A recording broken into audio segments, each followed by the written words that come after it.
All right. So anyway, people, this is um, part 18, I guess. Good Lord, I'm going as fast as I can. So this, I guess, what would be urgent, semi-urgent message. So I already covered the back door into the computers. And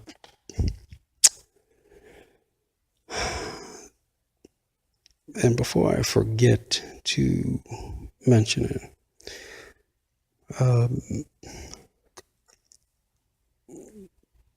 well, let's just say there's some people that have asked me, because, and the only reason is because they know that, I tend to look into things from time to time. And somebody had asked me the reason, at least they used to do this. I haven't seen it lately because people are much more aware and they all got, phone cameras, whatever, which is a good thing. But they asked me, why do, or did, especially like, 6-7 years ago too, when it just wasn't a good time for me personally, but when police, when,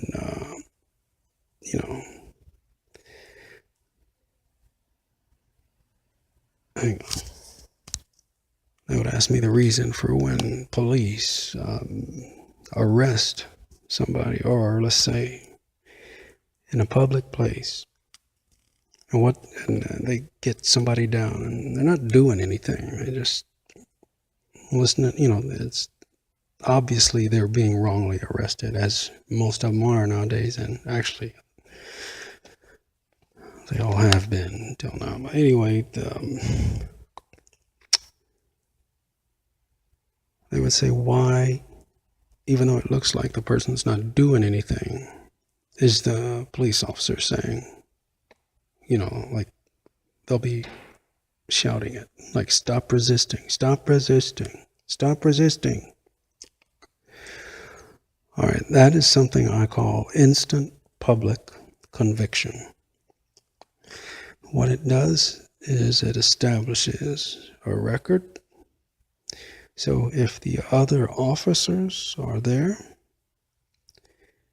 because they can't really tell for sure, although they all know the trick, but in a court of law, they can always say, oh, the suspect or the subject seemed to be resisting arrest.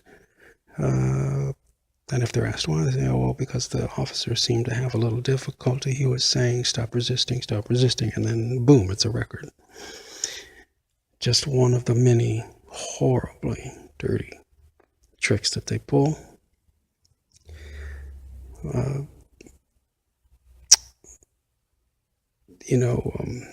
it's sad.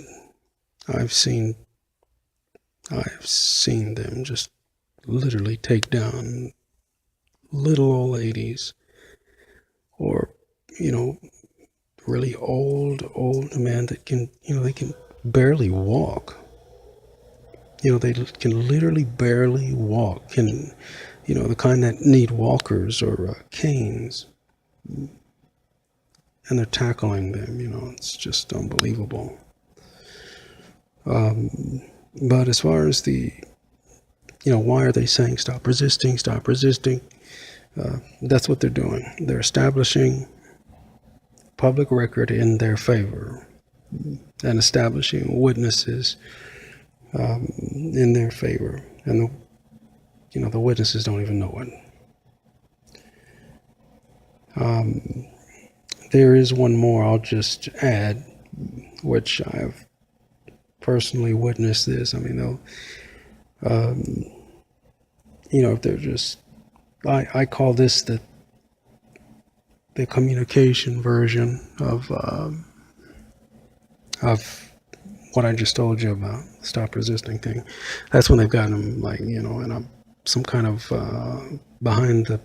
hands behind the back lock or something. That's when they're supposedly wrestling with them, I guess. I don't know. But just the plain verbal communication version is they will do something like this. They will say, why are you being so evasive? Why are you being so evasive? And then the other officers will jump in. I mean, it just sounds like you're not telling us something. Why are you being so evasive when everybody knows they're not being evasive? Well, you don't really have to say anything, but, you know, I've always thought that a good comeback to that would be, well, why are you being so invasive? Anyway, that's what they're doing with that.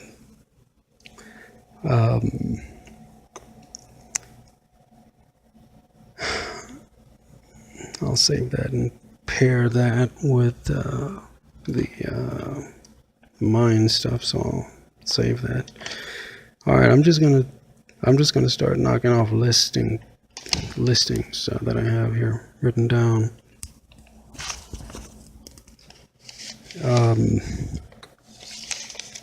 Kind of like the blue ice thing I quickly mentioned. All right. Let me see here. Go faster. All right.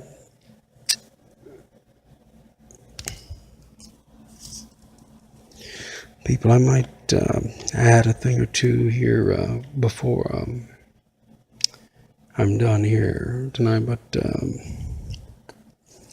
going back to the shills thing here, I just want to get these couple of things in here before I forget.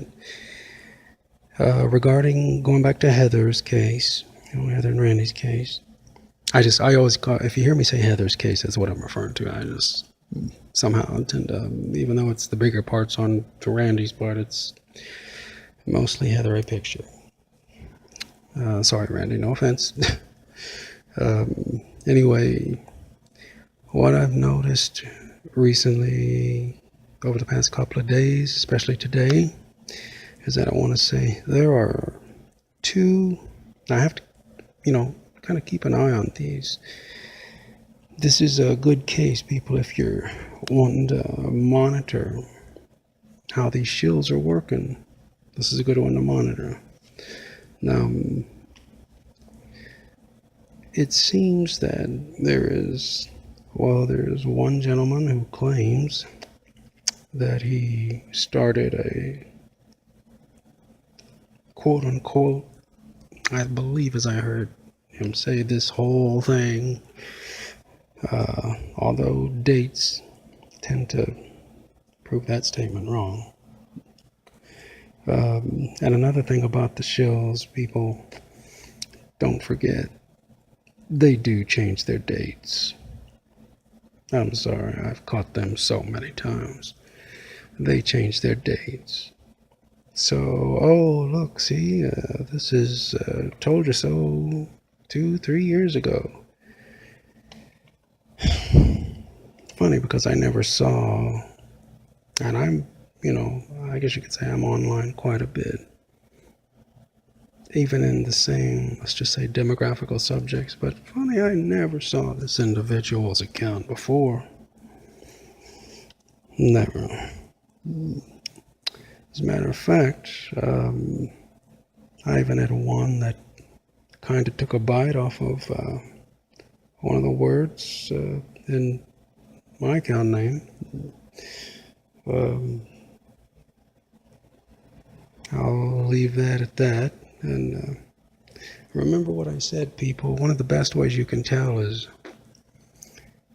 if they're either one of them or getting paid huge amounts of what else, right? Money to do what they're doing, to actually go against the American people or the people of the world. And the easy way you can tell is if they are preaching a message that would normally, if it were true, like in Heather's case, if it were true, it would be good for everybody, them included, but they're preaching so passionately, and that's the word that I want to throw out there, passionately against it.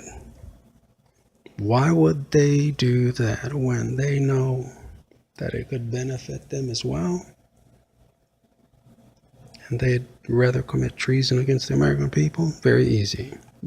They're one of them, and they're getting paid for it. I'll be back with you in part 19.